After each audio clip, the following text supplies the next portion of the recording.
Hi everyone, today we have a new video review, and as you can see, this time we are going to talk about release from Meng. And what's interesting is that it is molded in 1/300 scale, and it comes from a quite famous movie series, so it's from Dune.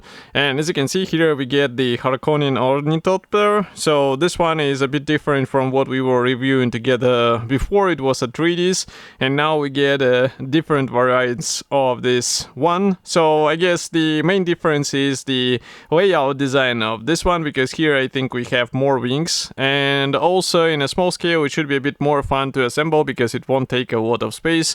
I saw the bigger scale version in a finished state. It's a bit too much, and I think this one is a bit more I would say compact, and it won't take half of your room just to build up.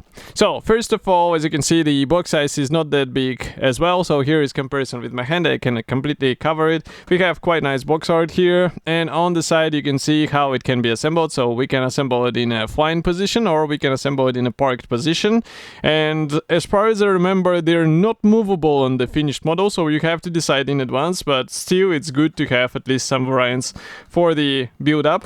And here on the opposite side you can see also the small marking guide, but I guess it's quite easy, and it's better to check some movie scenes so that you can understand how to weather it as well. Here we have the assembly guide, so this one is also quite straightforward, and as far as you can see there are no clear parts supplied, but what I'm interested is that here, as you can notice, it's shown that you can actually deploy the blades as the ground parked position, which is quite interesting. So maybe it's actually movable on the finished model kit as well. So this is a side opening box, and it's quite tightly packed with the sprues. We have them, as you can see, sealed into this plastic bag, and those are green cover sprues. We have also some safety advices from what I can see here inside, but this is nothing serious or interesting to check. Let me open one brochure there, because there is like read before assembly. So this read before assembly actually includes a list of the recommended tools, but I guess if you're going for such build you already have them. So I'm going to cut through the plastic bag, because we have the plastic bag sealed, and it will take a bit of a time to cut through it. But again, in the meantime, I can remind you that I reviewed the other version as well, so in case you are interested, you can find it on the same YouTube channel which you are watching right now. And I'm taking out the plastic sprues,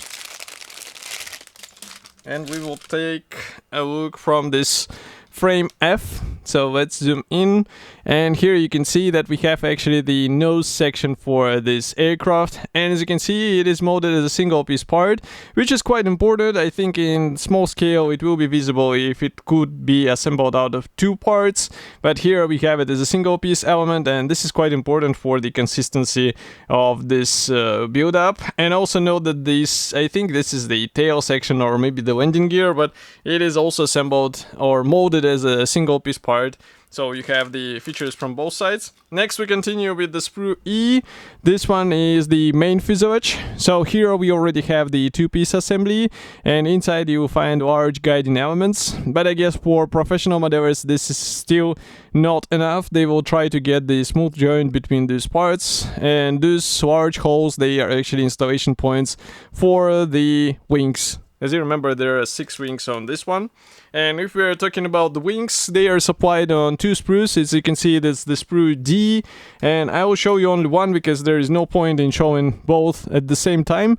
And as you can see, the most interesting feature here is these thin areas on the leading edges, and it will be important not to break them, obviously, but I'm also checking how they are actually structured, so maybe it's worth playing with the surfaces, marking them with the pre-shading so that it will be visible, maybe also with the washes. So here it's more of a question which approach you prefer to choose with your build, but note that these blades, they are installed on these large pins, so it will be easier to position them.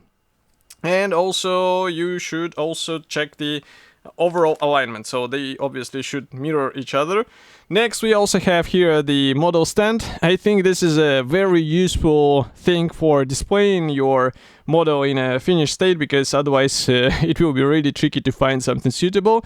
And from what I can see, we have here the ball joint. The one point here will be installed into your model, and one will be attached to the stand. And we also have 3 stand positions, so you can define how it will be depicted. But this is really cool because it will help you with showing aircraft in flight as well. And here from the opposite side, as you can see, it's empty inside, so it's done obviously in order to reduce the weight of those elements.